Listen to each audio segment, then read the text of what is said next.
So welcome back to the final lesson in the Tkinter series. And in this lesson, we're going to link the code that makes the program work to the interface that you already made. And I've called that bringing the interface to life. It means at the end of this lesson, you will have a fully functioning working program. So in lessons 1 to 3, we made an interface, and that's mine. That was my plan, and then I made an interface to match the plan. You may have done that, or you may have created your own interface for your own project, or both. You can follow this lesson whichever of those two paths you've taken. We made a procedure, so it's something like that, and we made a Python program that called that procedure.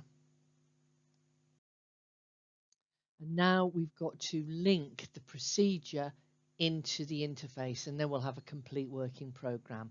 So I'm simply going to copy the procedure into the Tkinter program, but then I'm going to adapt it so that instead of the ordinary Python input command, it gets the input from that text box in the interface.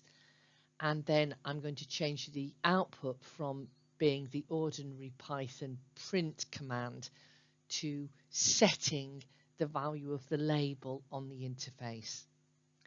And then finally, I'm going to connect the procedure to the button so that if you click on the button, the procedure is carried out. So just copy the procedure that you wrote into the Tkinter program. Put it at the top where we normally put procedures and functions.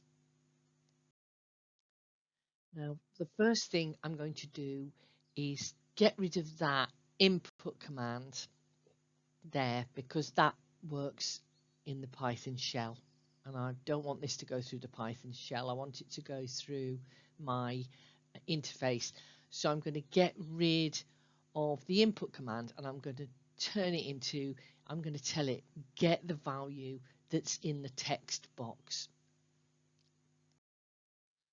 So I'm going to get a value from the text box. To do that, I've got to create a special variable called a control variable and link it to the text box. And so the variable will get whatever's in the box. So control variables are something in Tkinter that make a bridge between our code and the interface. Before we use a control variable, we have to declare them. There are 4 types of control variable. I'm telling you this for interest, but I'm only going to use the string type. Can you see they are classes? So they've got capital letters, string, integer, double var, that's a float, and Boolean variable. But I'm only going to use the string version. And I'm going to create these at the top of my program, and I've called them user input and result output. We need to declare that before the section of the program that creates the interface with the widgets.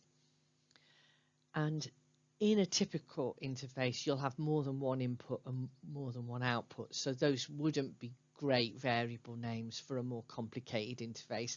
But because I'm creating something very, very simple, I'm just going to use those very, very simple variable names, user input and result output. You can literally call them anything you like, you know, eeny, meeny, miny, mo, any words that you like, but I've chosen those two. So the one that I need to use first is the input variable, and I've added it to the box, the input box, what I've called the text box, and I've just said the text of this box is linked to the control variable called user input. You can just copy that command exactly as it appears with whatever the name of the control variable that you've chosen. And that command makes a firm link between the variable and the box. And then finally, so 3 stages. First, create the control variable. Secondly, link it to the box. And then finally, we're going to replace the pounds input command, which works in our in the Python shell. We're going to change that. So can you see the third line down? Pounds equals user input dot get. So that says user input, that was just the name of the variable that I invented. So the name of the variable dot get, and that just means get the value of that variable and put it into the pounds variable. And the rest of my program is still the same. Convert it to float and multiply it by the factor. So we're nearly there now.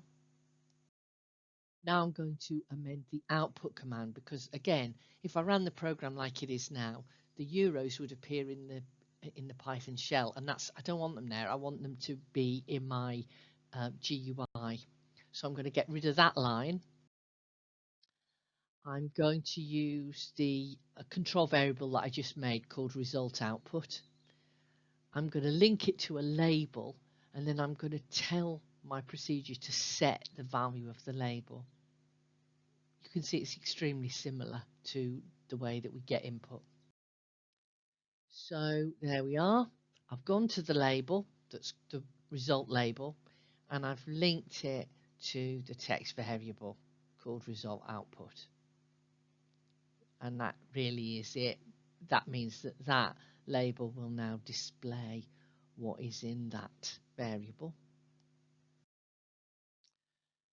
And so I'm going to change the last line of my procedure from print euros to set the result output to euros. So result output, that's just the name I made up of the variable.